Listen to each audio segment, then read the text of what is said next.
Okay, let's do it. Let's do it. Welcome to the first episode of Inspired Leadership. This podcast celebrates real-life examples of inspired leadership.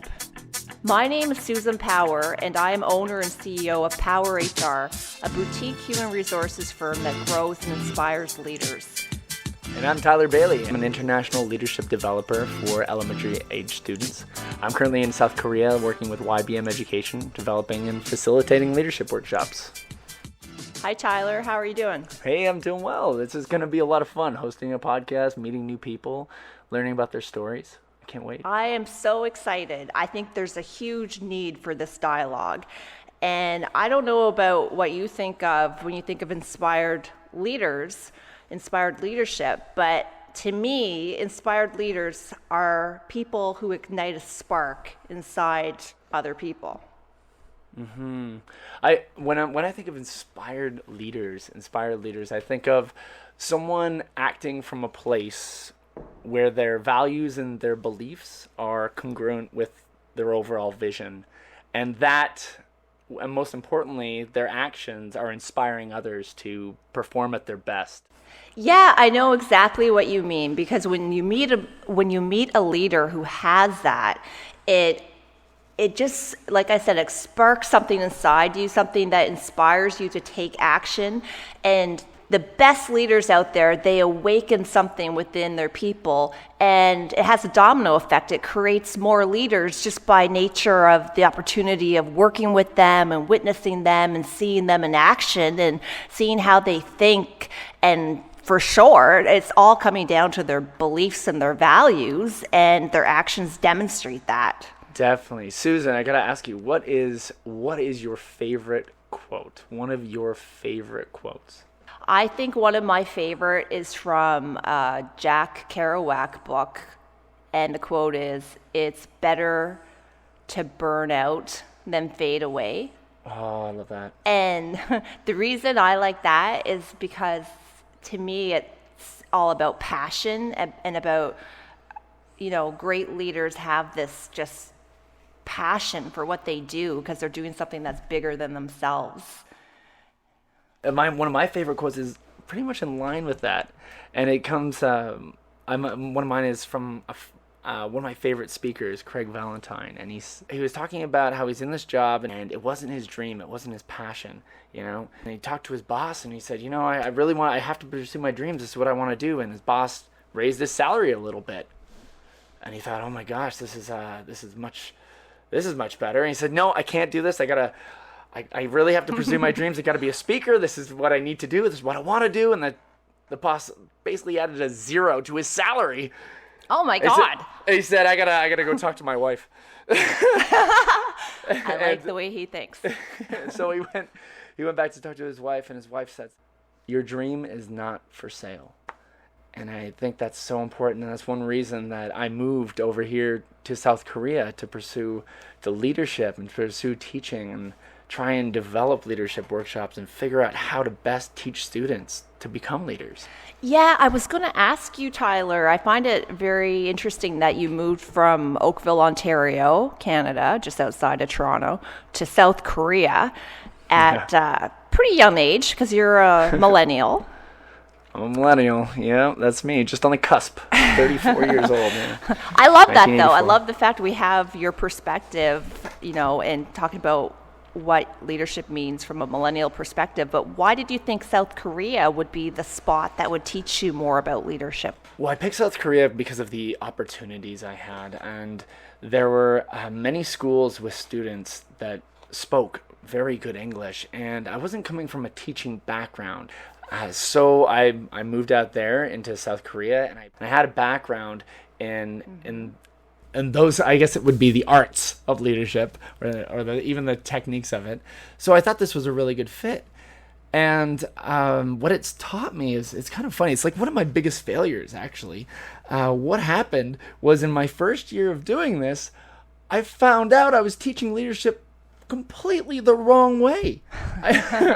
It was just I thought I was doing it correctly. Like, for example, I remember teaching anger management to a couple, this group of students, and I had this amazing PowerPoint with all these animations, and I was going to get them to do breathing exercises, and I was going to say, never forget this is going to be amazing. Well, the problem was I went back the next year to meet these students and say, wow, hey, how's everything going? Oh, did you like that one class I put so much effort and so much time into? And they didn't even remember. They didn't remember, but I mean, that's pretty common, isn't it? When you're teaching adults something new, they don't retain much of it. So what did you learn from that? I think with different subjects, there are definitely different approaches and styles. And when we look at trying to teach leadership, I think a lot of teachers take the same approach, that lecture style, that you throw information at a student, you hope it sticks style. And how I look at it is the same way of like trying to ride a bike. You can teach a student how a bike works, and this is the handle, this is the seat. But teaching a student how to ride a bike and getting them to actually learn how to ride the bike in balance, that's something they need to do in practice. So. That's really interesting that same lesson you learned in the classroom through teaching, I would see in the corporate world all the time, because, you really learn from your own failures or from trying things out yourself, right? Otherwise, it's just definitely theory. My focus now in the classroom is to try and create an environment or a culture in the classroom that allows for mistakes. And does that work better? Do you find your students are retaining more now? Not only do I feel it works better, but they're more connected with each other, and they feel safer in an environment that they can express themselves, and they're learning how to apply the techniques and learning especially when to apply them.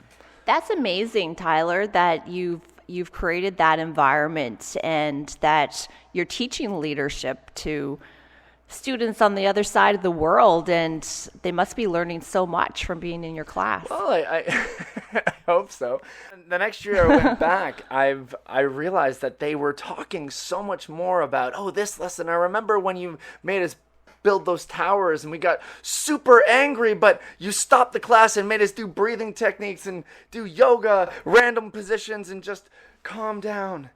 Geez, I wish I could pause the corporate leaders that I work with and get them to do a few yoga poses every once in a while. I'm not sure how that would fly in corporate, but I could see it completely in class. I know I've heard a lot about mindfulness. Have you heard about how a lot of companies like Google are using it to kind of get their executives to think and slow down and connect more with their people? Actually writing a children's book right now about it. It's about not going fast, but going smart. And a lot of students are focused on trying to be the fastest. And school is really not about trying to go fast. It's about trying to learn from your mistakes and understanding your mistakes. And a lot of students just kind of breeze over the mistakes and say, okay, I made 4 mistakes there. Okay, great, I'll do less next time. But they never really go back and think about the mistake. And then they tend to make a lot more, especially when they go faster. You know what, Tyler? That was the exact failure that I had. I wish I sat in your class. I wish I was one of your students. I could have avoided my failure. But I was doing exactly that. I would be in so many meetings a day, like 8 meetings a day. Your phone would be ringing.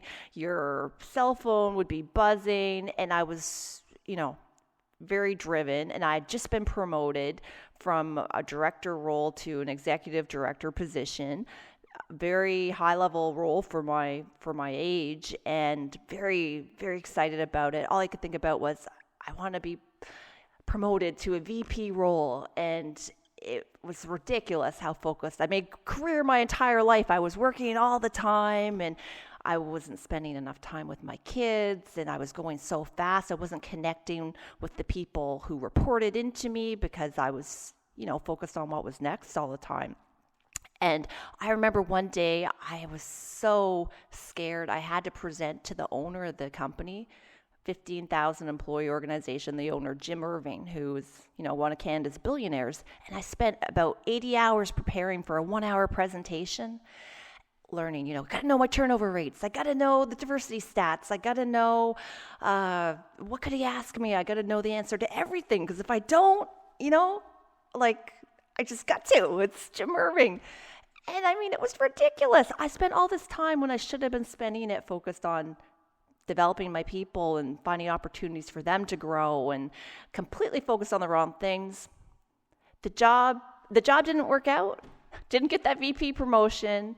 And at the same time, Tyler, my marriage of about 15 years, done.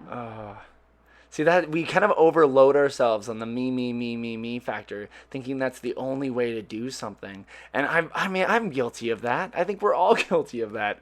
And it takes time, I think, and effort. It's like the same way as starting to floss. It's so difficult. It's so hard to change that focus from the money status focus and put it on people and give. Because we feel sometimes when we give, we're actually losing something. We're losing time, we're losing money. And really, it's, people are the ROI of life. Absolutely. Yeah. And I think having a purpose that's greater than yourself and knowing what those values are that you're working, towards demonstrating every day and being aligned with that is so important, because otherwise your actions will, you'll get distracted. You'll be chasing that shiny ball or that promotion, and you won't be doing the right things.